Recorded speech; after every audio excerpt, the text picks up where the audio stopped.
everybody, and welcome to episode 4 of For Those About to Pod, We Salute You. On this episode, Matt and I will be discussing My Year in Rock is 1987. We will also be sharing some hidden gems and the latest news in rock. If you like what you hear, please subscribe to our podcast via Apple Podcasts, Spotify, and your usual podcast services. And you can find us on Twitter and Facebook as well. But as always, we kick off the show with my podcast partner in crime, Mr. Matt Rogers. Hey, Matt, how are you? Yeah, I'm good. Yeah, I'm very good. Thanks, Brian. So, the week in rock, or since we last spoke, what's caught my eye? So, a little while ago, we were talking about biopics, if you remember. Yeah. And I noticed that there's going to be a Heart biopic, Heart, the group, Anne and Nancy Wilson, which is in its very early stages. And that'll be interesting because they've had quite an interesting career going back to the 70s and through the 80s when they went all glam and hair metal. And obviously the period that I like of them. Exactly. Because you mentioned last time, I think, didn't you? You saw them back in, 88, I think you said, or 90, was it? It would have been 1990, actually, on the Brigade tour, yeah. What I remember about Heart, in about 91, 92, would have been around about that sort of time, they thought they were a bit old hat. They came from Seattle, mm-hmm.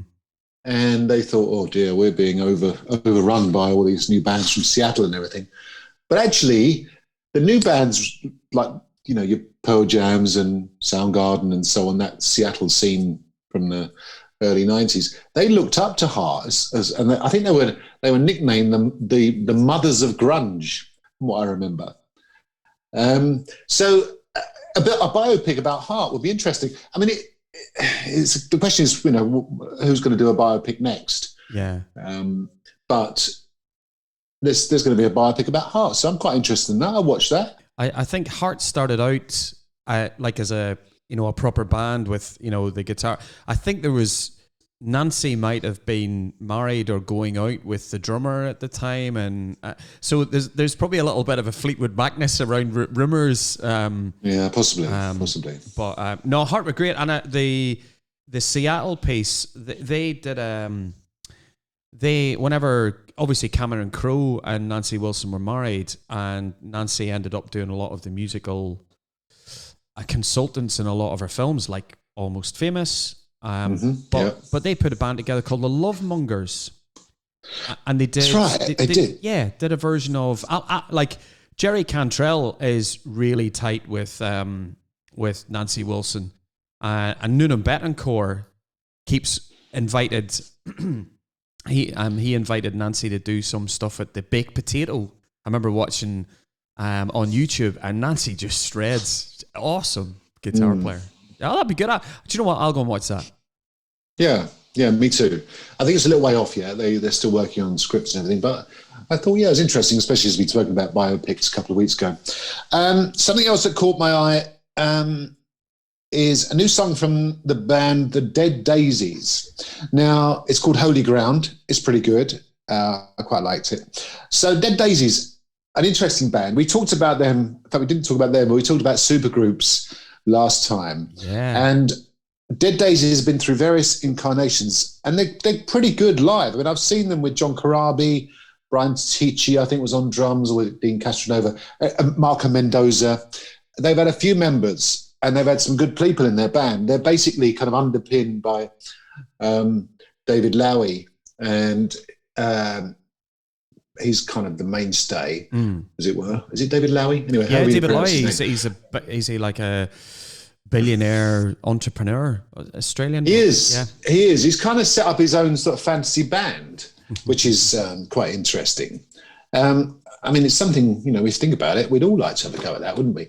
But yeah, he set up David Lowie, or Lowie, however you pronounce it, and Australian guy, set up the Dead Daisies probably 10 or 12 years ago. And they're in their current incarnation with the one and only Glenn Hughes. Who's he? Playing bass and singing. Yeah, I thought you heard of him, Brian. He's quite famous. good singer, the voice of rock. The voice, the voice of I think rock. he calls himself. Glenn Indeed. Hughes. No, I know you're joking because you're a big fan of Glenn Hughes, of course. And but no, I'm quite interested because I've seen them in pretty much all their iterations or all their versions, and I'm looking forward to seeing them. I like Glenn Hughes. Doug Aldrich is in the band, Dean Castronovo, and Brian Tichy, and sorry, not Brian Tichy, David Lowie. David Lowie. So yeah, going to be interesting. So it sounds pretty good. It sounds very Glenn Hughes, based on a lot of the work he's done in the last few years, but Black Country Communion and solo stuff. Yeah. But anyway, that caught my eye. The other thing which caught my eye only today, actually. So there is a guy in America, comedian, who does these reunions, 80s reunions online. And I've watched one with Back to the Future, and he's done one or two others. Well, there's a new one come out, which is, and I've not yet watched it, but I'm going to flag it for everyone's attention, is a reunion of Wayne's World. Oh, wow. Now, yeah, exactly. I mean, it's not like everyone getting together and doing another Wayne's World, but a lot of the cast and characters from the original Wayne's World film have reunited. It's called Reunited Apart. And if you look it up on YouTube, there's a whole host of reunions. As I say, Back to the Future is great. I watched that a little while ago. And this has got Joe Perry and Steven Tyler in it. Alex Cooper's in it. I think Brian May makes an appearance. Yeah. Obviously, Wayne Campbell, i.e. Mike Myers, is in it. Dana Carvey, who played Garth, and so on. So, yeah, I love that sort of thing. It's put together by Josh Gad, who's an American comedian. I don't think he's very well known over here, but he's certainly well known in America. And I think you have to be kind of well known to have the pulling power to bring people like that back together. Yeah. So yeah, I'm really looking forward to that. I'm going to watch that. I might watch that after we finish tonight, Brian. Is it? So it's available now, so you can watch it.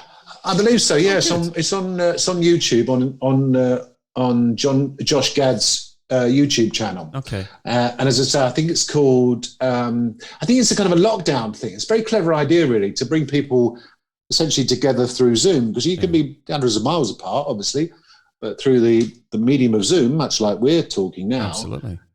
You can bring together people from all over the world. So, yeah, it's called Reunited Apart with Josh Gad, and the latest one is all about Wayne's World, of course. So I'm really looking forward to that. Excellent. Party on, Gareth. Because I love Wayne's World. I mean, it's one of my favourite films. We talked a little bit about films last time, didn't we?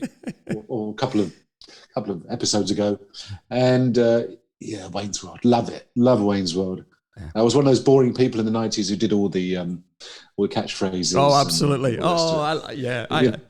Yes. I think every guitarist who walks into a guitar store with a lot of money or as much as they can afford, and they want to go and buy the guitar that they've come in to buy, but they also want to go into the expensive section and go, "Can I play the 1962 white Fender Stratocaster?" Exactly. Brilliant. Yeah, brilliant stuff. And good soundtrack, I think, on those films as well, from what I remember.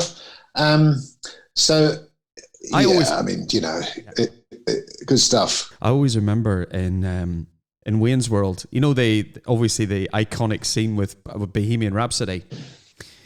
Check out the guy who's in the car who's about to be sick. One of the guy who's in the car, and I think he's in the passenger seat.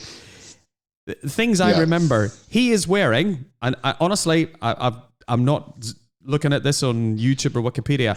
I can remember he's wearing a denim jacket and he's wearing a black Deep Purple Slaves and Master Tours t-shirt, and I'm going, no, that's cool. Deep Purple getting Deep Purple with Julian Turner getting a shout out on Wayne's World. I always remember that. Sad. Sorry. Absolutely. And I defy anyone, whenever they hear Foxy Lady by Jimi Hendrix, to not picture the scene in Dan Makita's Donuts. Or is it Dan Makita's? Anyway, in the donut shop where Garth is getting all sexy with the girl behind the counter, this dream woman. Anyway, good times. Exactly. Yeah, exactly.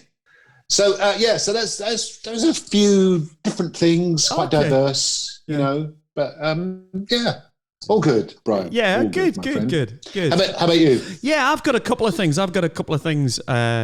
Again, a few things that have come out the last couple of days. So for those of you who are, if you're doing nothing on New Year's Eve, the band that will sell you anything and everything will be putting a live stream on. Kiss are doing a New Year's Eve event in Dubai, in the Royal Beach in Dubai. I won't be there personally. It's not my year for going to Dubai. But what they're planning to do, I think, is the Guinness Book of World Records biggest pyro show, or spending the most money in pyrotechnics. So in these austere times, Kiss are going to do a gig and spend the most money in pyros. You can rely on Kiss to do it large, can't you? Absolutely. The other thing that was in the news over. Have you seen Kiss? Have you ever seen Kiss? By the way, I've never seen Kiss. Well, you've missed out. Actually, I mean, they are pretty spectacular. They are quite something live. I mean, it's quite theatrical. Well, it is very theatrical. And if you can, I mean, obviously watch it on New Year's Eve. But I think they're on their global kind of, farewell tour, which a bit like the Scorpions will probably be going for the next 5 years. It's 2022. As discussed last time. Yeah. 2022. But yeah, they were great, fantastic, hell of a show. Yeah. So worth checking out. But certainly, I'll be tuning in. I've got nothing else to do on New Year's Eve, and we can't go anywhere, so I might as well watch it. Absolutely. So thanks for that, Brian. Thanks for that tip, my friend. No probs. Other couple of little tidbits is Tommy Lee for the drummers that are out there. He is he's got some new equipment coming out via a company called Latin Percussion, and it's a collector bell. So what Tommy's doing is he's now got his own personal cowbells. So everybody can become Blue Oyster Cult and do their cowbells. And the Queensryche story of 2020. So you remember a few years ago when for those of you who are Queensryche fans, you could have Queensryche with Jeff Tate and Queensryche with Queensryche. So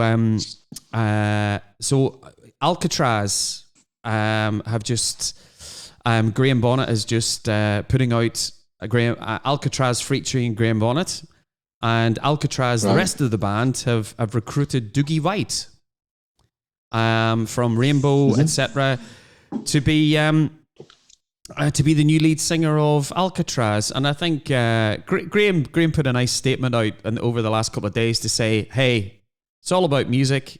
People can go and support whichever band they are, but it'll be interesting to see, will there only be one Alcatraz at the end of it?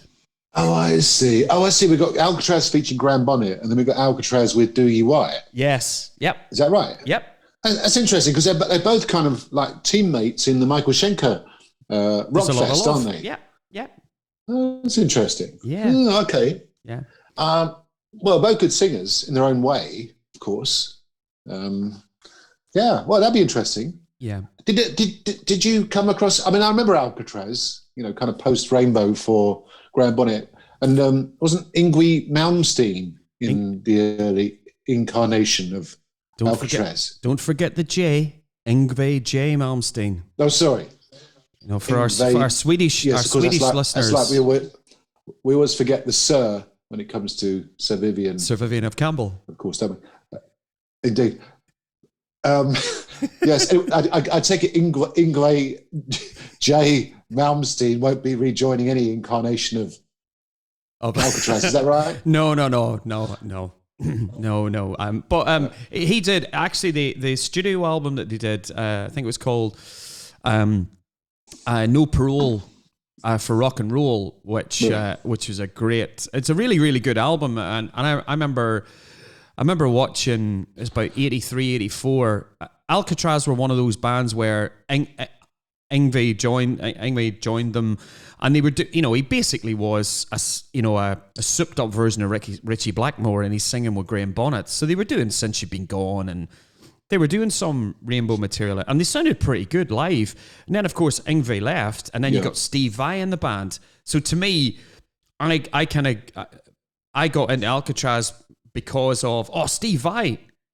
He joined the David Lee Roth band, and I went, well, where did he come from? And he came from Alcatraz, and they did a song called God Bless Video, which got a lot of heavy rotation on MTV. So that's where I got into Alcatraz. I don't know much of the material, but the players that have been through the band, but like Dead Daisies, they've had some great players that have gone through the band. Yeah. Will there be an Alcatraz track, which is quite a mouthful, quite a tongue twister actually? Will there be an Alcatraz track on the Spotify? There will be playlist. There will be this podcast. It will be, and we will feature. Good. We will feature a track called Hiroshima Mon Amour, which is a great track featuring Yngwie J. Malmsteen. And I might even put God Bless Video on because we've mentioned it in the show.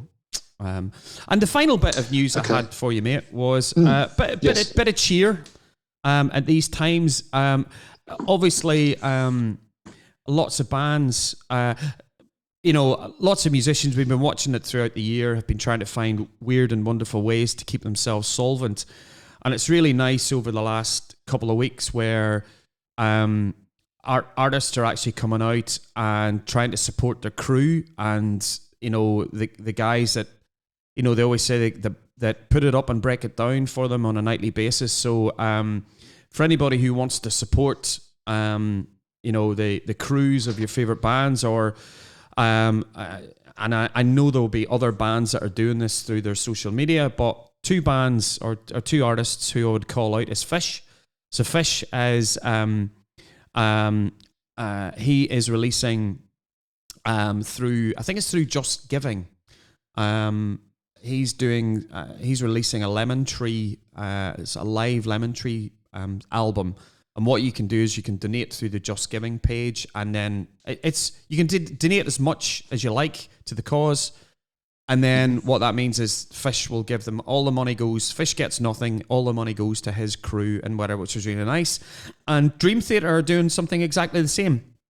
Dream Theater have they've got a Christmas medley coming out called The Holiday Spirit Carries On, and they're doing the same for their crew and all of the guys that work for them, just to kind of, I suppose, in these lean times, just help to get some money into the coffers, because if Dream Theater and Fish and other bands aren't playing, the guys aren't getting paid. So nice to see the artists thinking about the guys that do all of the hard graft for them. And so good luck. And that's good. No, it's a good point. That's a very good point, because, if you are a fish, let's say, not a fish, but the fish, then, you are, luckily you've had some good, success, and you're hopefully getting a nice steady stream of royalties and so on. But for him to support his crew is great. That's a very noble gesture, isn't it? Yeah. So and good on him, and good on Dream Theater too. Good guys, and I'm sure there's others doing the same. Because it is, as you say, it's tough times for those kind of trades, as it were. Yeah. Okay, well, that's good. No, there's some good stuff there. I'm thanks for that, because I'm definitely, that's me set up for New Year's Eve. Brilliant, thank you. And also I will probably watch both versions of Alcatraz, because I'm quite I'm quite interested in both. So that plays out. I've got no allegiance to either. That's what I'm trying to say. Okay. So it's that Van Halen, Van Hagar thing again, isn't it? Exactly. That does happen a lot, doesn't it, with various incarnations of Saxon and Wishbone Ash and so on. But that's good. So anyway, moving on, Brian. Yep. Shall we? So our feature, one of our several features, is My Year in Rock. Dun, dun, dun, dun, dun. Well, I hope you remember it, because you decided we were going to do it, if you recall. And last time, we talked about 1990, which turned out to be a really interesting year. Yeah. And if you remember, I set you the challenge. Yes. to recall, if you weren't drunk through the entire year, if you could recall 1987, the year, and tell us, me and the 10 listeners, what your favourite and influential albums of that year were. And I will also, because I remember 1987 as well. I'm just about old enough to remember. This is where you normally ask me how old I was in 1987. So how old were you, Matt, in 1987? I turned, thank you for asking. I turned 23 in 1987. And you would have been about, what, 17, 18? I was 18, 17, 18. There you go. Oh, bless. In my prime record buying days. Yeah, exactly. So anyway, so 1987. You accepted the challenge. I mean, very interested to hear what you've got to tell us. Okay. Me and the 10 listeners. We've got a few more than 10 listeners. I shouldn't joke about it. So over to you, Brian. Thank you for the year of 1987. So in 1987, I was 18. I had started to drive. So I would summarize 1987, Matt, as rock back in the charts. Rock was back in the charts. Okay. Yeah. The Final Countdown, 1987, although released in 1986, went to number 1 as an album. Kiss, Crazy Nights, later in the year, 1987, went to number 1. Even Rush released Hold Your Fire in 1987, another number 1 album. Clutching at Straws, number 2, which was obviously, you mentioned Fish, that was the last album that they did with Fish. That went to number 2. So in my view, 1987 was rock back in the charts, and we were buying rock records. And sadly, none of those 3 albums or 4 albums made it into my top 5 list. So, oh dear.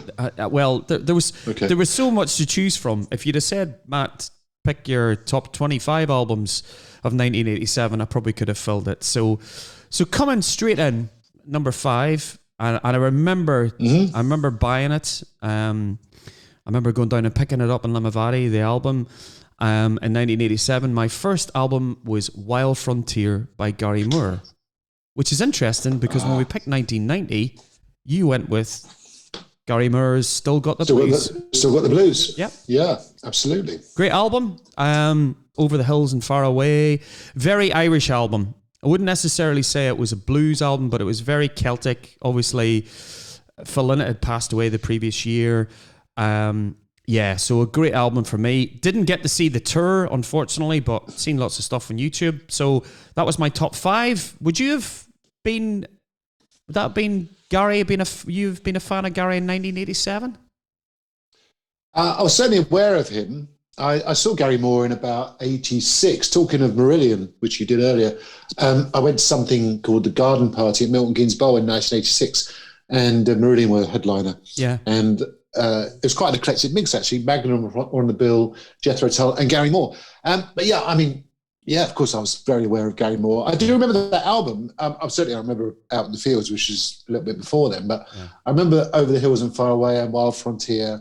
And also he did a really interesting cover of Friday on My Mind by the Easy Beats. That's right. Released it as a single as well. Yeah, I remember. Yeah. Yeah.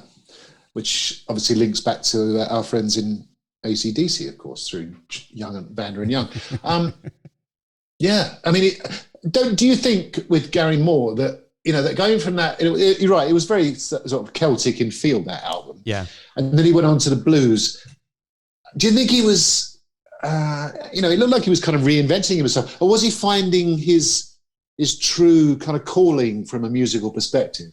I think he was open. I think he was in the 1980s with Gary.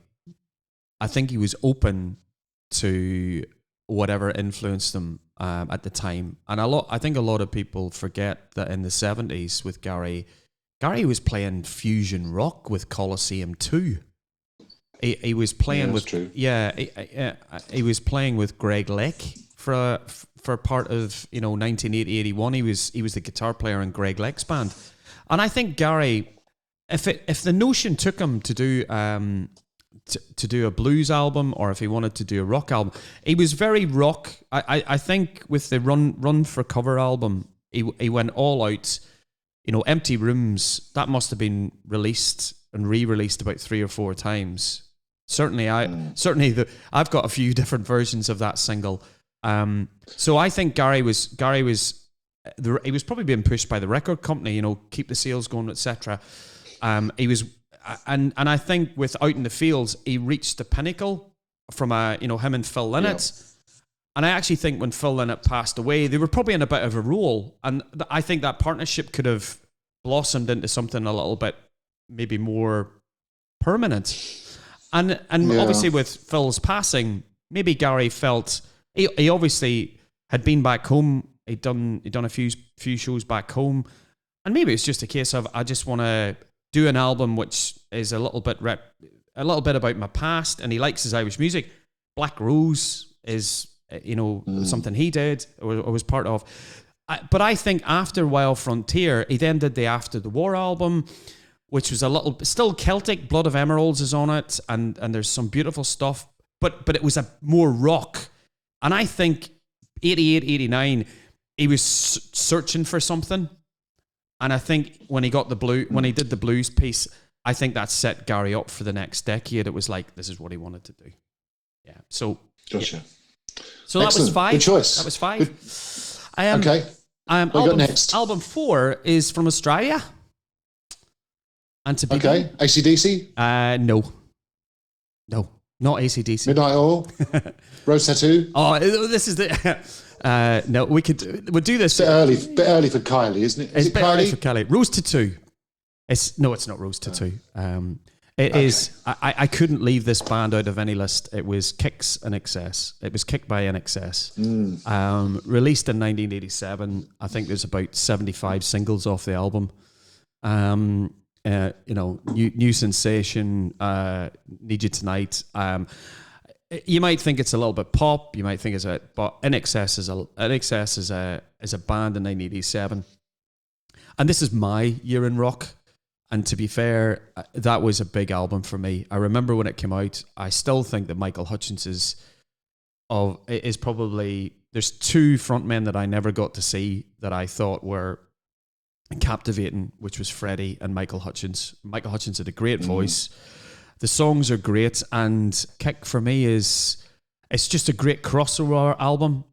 That's when I got INXS, and I followed them from there after. But it's an album you can just put on from Guns in the Sky and listen the whole way through. It's a great album, and I couldn't miss it off my list. It's a great choice, a very excellent choice, I have to say. I had a feeling you might choose it, actually. Okay. I remember, yeah, it's good. It's good, as you say, it's almost a great hits album right there, isn't it? With, as you say, Devil Inside, Need You Tonight. Is Mystifies on it? Yeah. Yeah. You're right. He had a kind of Jagger-esque kind of swagger, didn't he, Michael Hutchence? And he could sing as well. Great singer. Great frontman. Yeah. I mean, more charisma than, dare I say, you and me put together. And that's saying something. Absolutely. No, it was amazing. The best thing I thought about INXS was, I forget what instrument he plays. Gary Beers. He's a bass player. Great name. He was a bass player. Yeah, Gary Beers, the bass player. I thought I've always remembered that name. Great name, Gary Beers. Yeah. Good choice, Brian. Thank you. Brilliant choice. Now we're getting into the big hitters in 1987. This album. Okay. Let's hear it. Oh, this album sold 30 million records. It was their debut album, probably one of the greatest debut albums of all time. 5 singles off the album. They played at Donington the next year, and I think they were about second in the bill. I present to you Appetite for Destruction by Guns N' Roses. I can remember it was great watching Top of the Pops. I was 18, you were 23. Let's be honest here. When you were on the dance floor and Sweet Child of Mine come on, how many of us tried to do the snake hips thing? And it just, for me, it just wasn't happening. I just was never going to be Mr. Snake Hips Axl Rose. But, Paradise City, Night Train. It's just, Mr. Brownstone's probably one of my favorite tracks on that album. But again, I remember I actually didn't buy the LP. I remember buying the cassette because I was too scared to buy the LP because the LP looked all, I remember the back cover was kind of a bit scary.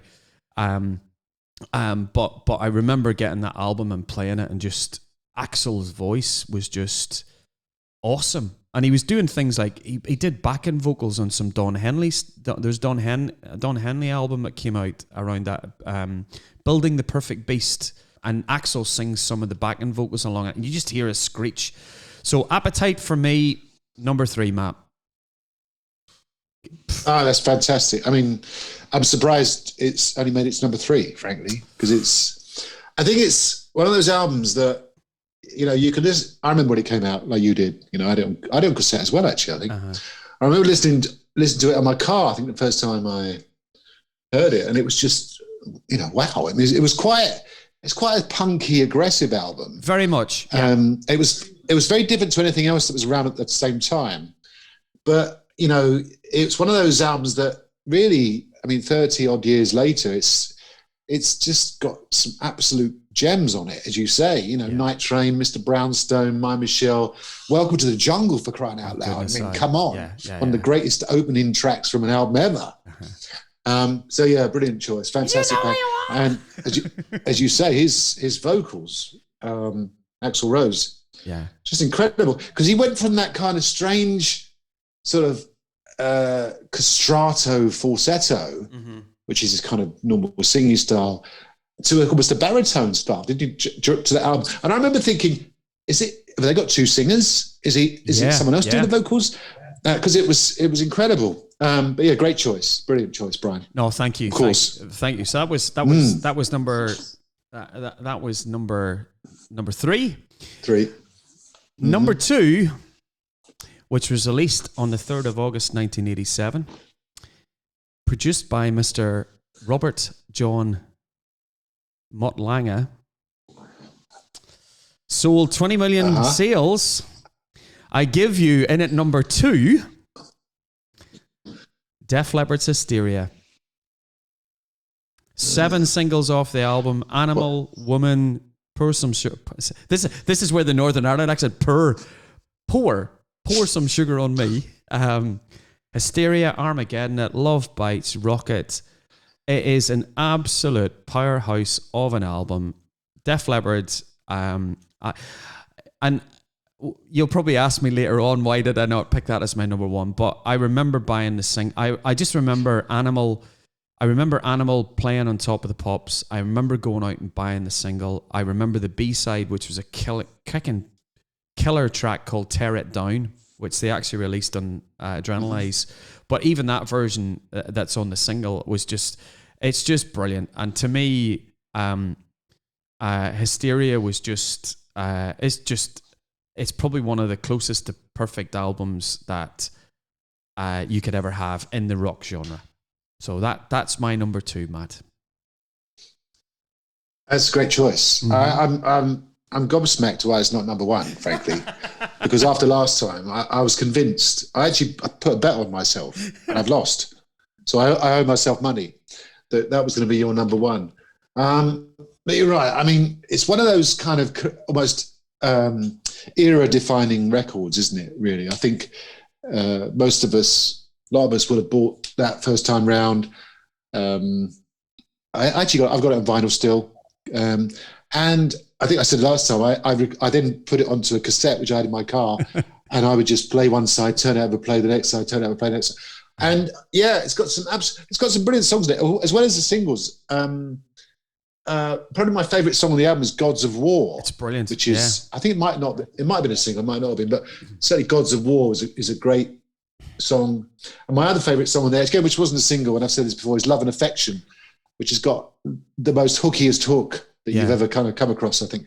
But yeah, what can you say about it? There's not much I can say about the album that has not been said, but it's just tremendous, isn't it? It really is. I was thinking about it, my year in 1987, and what was important to me in those years. And as much as this, Hysteria has probably gotten more important to me as the years have gone by, where you appreciate. It's a bit like the Back in Black conversation, where you go, there's an album recorded in 1980, and it just seems to get better with age the more you look back and you compare it to modern music. And I think with Hysteria, in 1987, I bought the single. I bought it in cassette. I actually never got to see Def Leppard until 2001.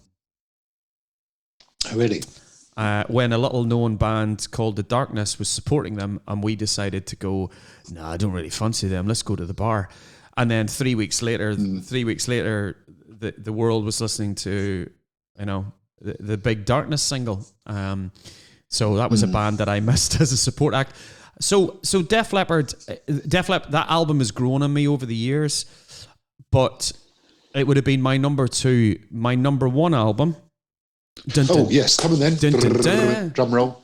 My number 1 album is, and I'm not really quite sure what the title of it is, because some people call it 1987, some people call it Whitesnake, and I think it's like Surpus Albus. You can imagine David coming up with some nice name for the 1987 album. I never, in 1987, and probably since 1985, Matt, when Whitesnake shed its Ready and Willing skin and shed Mel Galley and the blues side of the band, when John Sykes joined from Thin Lizzy, when Cozy Powell was on the drums, when the video for Love Ain't No Stranger was on the telly, and Whitesnake were a lean, mean 4-piece band with Neil Murray and Uncle David on the vocals. In 1985, I was going, I cannot wait to hear that album. And I had to wait 2 years for Whitesnake to come out. So I can remember going to the record shop, buying, and I did buy this in LP. I went home, I picked it up from school, I went home, I got my mum and dad's stereo out, and I put I put the album 1987 on, and Coverdale had one of the best British blues rock soulful voices. And then you're hit with Still of the Night, Bad Boys, Here Out of the re-recordings of Crying in the Rain. And I didn't get to see many gigs in 1987. I was still back home in Northern Ireland, and there wasn't really many of the big bands touring. But I can remember opening the sleeve. I remember devouring, who was on the album, and just putting that first track on, and I sat and listened to it both sides, and tracks like Don't Turn Away, 1987 was just such a superb album. That was my year in rock was defined by 1987, and the fact that nobody ever covers Still of the Night. If you're a singer, you're not going to go, it's not, you just don't go anywhere near it. And it's the whole story. It's the whole story behind the album, and it was with Bittersweet. There's me buying the album going, John Sykes is on it. Amazing guitar playing. Neil Murray, Ainsley Dunbar, who I didn't know who Ainsley Dunbar was, but you read about him, and he played with Jeff Beck, and he obviously was in the original Journey, but his drumming on it is immense, and Coverdale's voices are just off the scale. And then you're going, I can't wait to see this band live. Oh my God. John Sykes, David Coverdale, Neil Murray. It's going to be amazing. It's going to be amazing. And then you stick on Raw Power or Top of the Pops or whatever we were watching at the time, and you're going, hang on a cotton picking minute here. Ainsley Dunbar is looking, obviously, he's looking a lot like Mr. Thomas of Aldridge. The bass player, Neil Murray, doesn't look Cuban. He doesn't look like the side of his bass guitar. Neil Murray's a very nice English gentleman. I'm kind of going, hang on a second here. The Ozzy Osbourne, but the Blizzard of Oz is nicked into Whitesnake.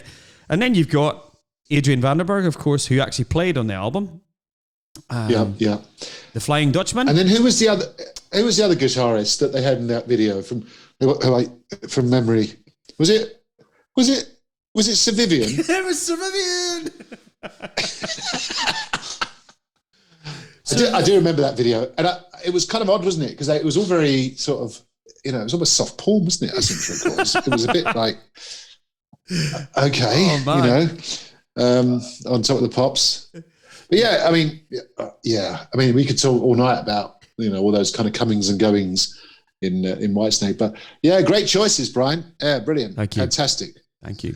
Fantastic. So that was Yeah, so good. Yeah, I mean, it was quite something, wasn't it? That year there was some amazing albums. I've got a couple of that it may have not didn't make your list. Would you like me to just mention? I would. Please do. Please do. I always go. I only got a couple. I always go on albums that I bought at the time, and Electric by The Cult was released in 1987. Which again is one of those albums that probably gets better with age. It's now become a bit of a classic. It's got Little Devil and Love Removal Machine and Wildflower on there. Yeah. It's got a brilliant title song called Aphrodisiac Jacket, which I tried to get one at the time from Burton's, but they didn't stop them. Produced by Rick Rubin. Did he really? I didn't know that. Yeah. It was produced by him, and they it sounded very kind of AC/DC-esque at the time, and actually I think that was their intention. They were kind of fairly influenced by early 80s or late 70s, early 80s AC/DC, and were breaking away from that kind of goth sound, as it were. But yeah, Electric by The Cult, great album. It's well worth checking out. Yep. And another album I remember buying at the time. We talked about Heart earlier, didn't we? And I won't dwell on this one, but Bad Animals, which was released by Heart, was released then, and I think Heart were probably at the height of their powers then, with Alone and Who Will You Run To off that album, produced by Ron Nevinson, who produced quite a few other people, including UFO, but featuring people like Mark Andes, Denny Carmassi, and Howard Lees, of course, who is now, I think, part of Bad Company, isn't he? Howard Lees. Yeah, and he plays in Paul Rodgers' solo band, yeah. Yeah, exactly. So, I just thought I'd chuck those two in from that era. But yeah, it's an interesting, quite an eclectic mix, quite shoulder pads and big hair, wasn't it? Even for your Hearts and your Whitesnakes. But some great stuff when you delve into that year.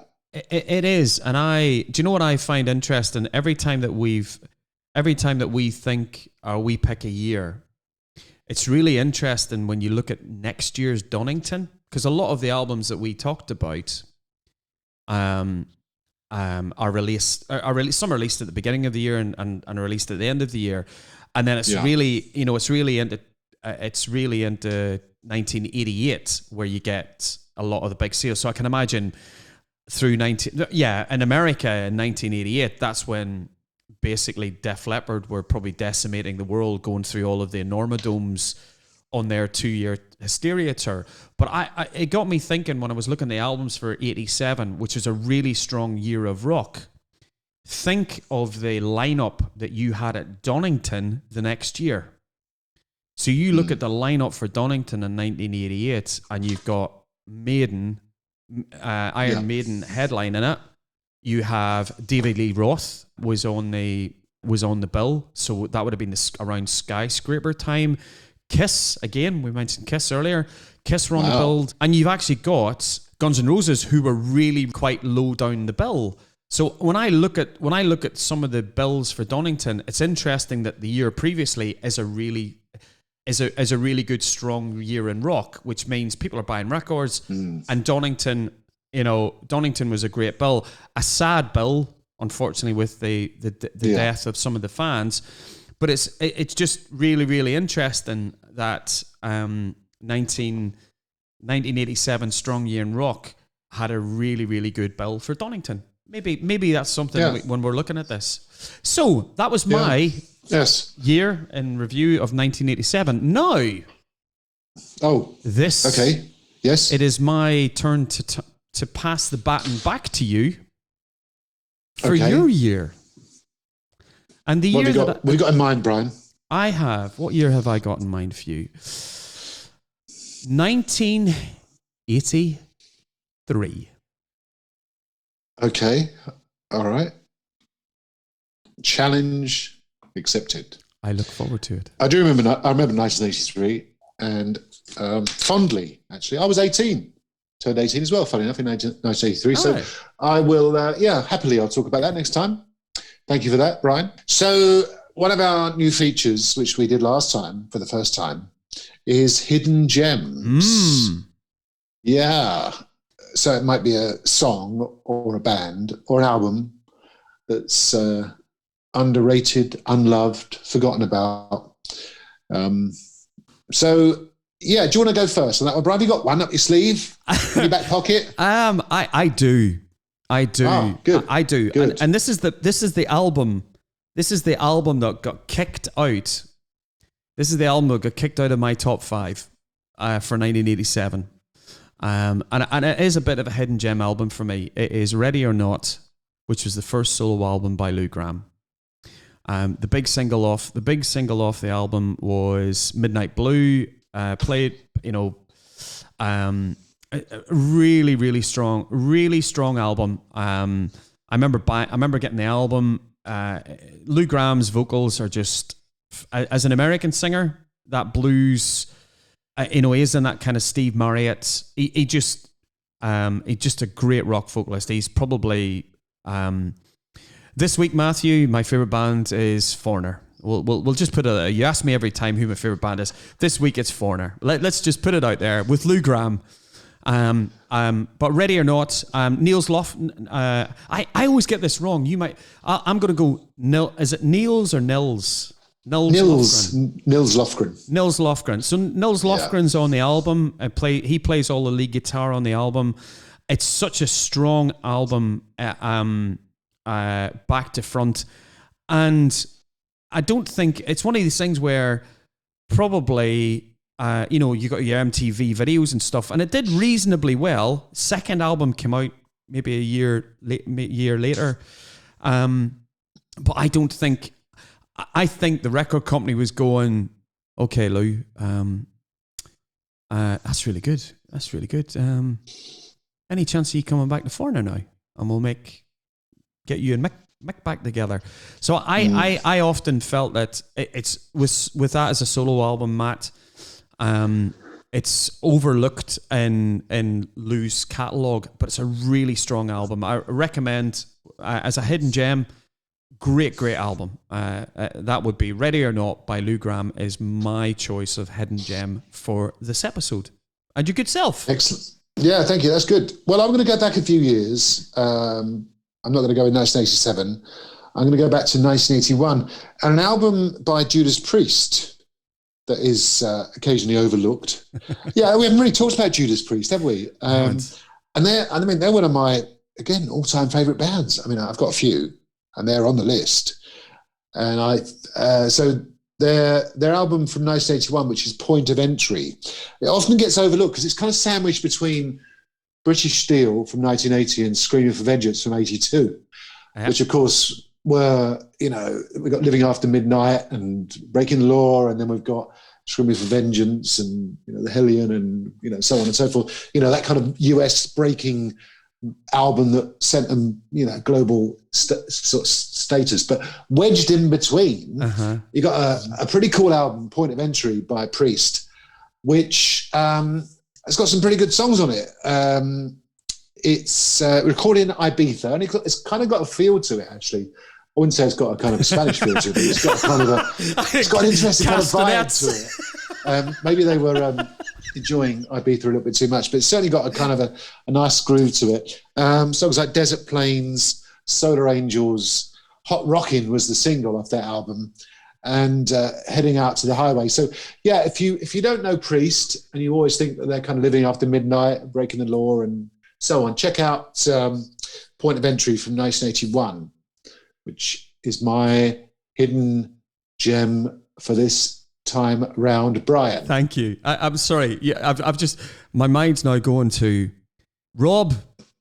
Rob, and if anybody from the Judas Priest, and if anybody from the Judas Priest organization listens to our podcast, in my mind now, what I've got is Judas Priest doing a flamenco album of their greatest hits. Leaving after midnight, anyway, but let's move on. You say that, but I mean, Rob Halford's done a couple of Christmas albums, so be careful what you wish for, Brian. And he's done the three. He's done some of. Did they call it the three? I don't want to say the three. Was it like the three tenors of rock, where he's done some class? He's done some classical singing. Amazing. Hey. As somebody said on Facebook the other day, if you could have one singer join a band, who would it be? And it was if Judas Priest, if Rob Halford could actually go and play with Black Sabbath one more time, which, as you know, he did when Ronnie James Dio decided that he wasn't going to support Ozzy as part of the show, and Rob came in and saved the day. I have a really, really ropey bootleg of that really? show. Yeah. And Rob's just like he honestly screaming his backside off, but he's brilliant. Keep it clean, Brian. Keep it clean. Yes, I'll keep it clean. Anyway, that's enough. Great album. Good album. Yeah, and you're right. It is good. It's not that hidden, but it is kind of the wedge, as I say, wedged in between those two belters. So yeah, there you go. Good feature. I like that. It's good. Yeah. Good. Yeah. Hopefully people will pick up on those two. Yeah. And they did the others we spoke about last time. So we'll get till the end, Brian, and this is the last podcast of the year for us. And we'll have another one out in early January, I'm sure. Mm-hmm. Right. It's been lovely, Brian. Thanks, mate. As always. I wish you well, and everyone who's listening, thank you for listening. Thank you for joining us on the Facebook page. We really appreciate it, and I wish you, Brian, and everyone a Merry Christmas and Happy New Year. Yeah, I echo what Matt says. Have a great Christmas, everybody, and whatever you get up to in the holiday season, I hope you enjoy it. Rock on. See you soon. Take care now. Bye. For those about to pod, we salute you is a Mealy Rogers media production. Thanks for listening. Please subscribe. We'll see you next time.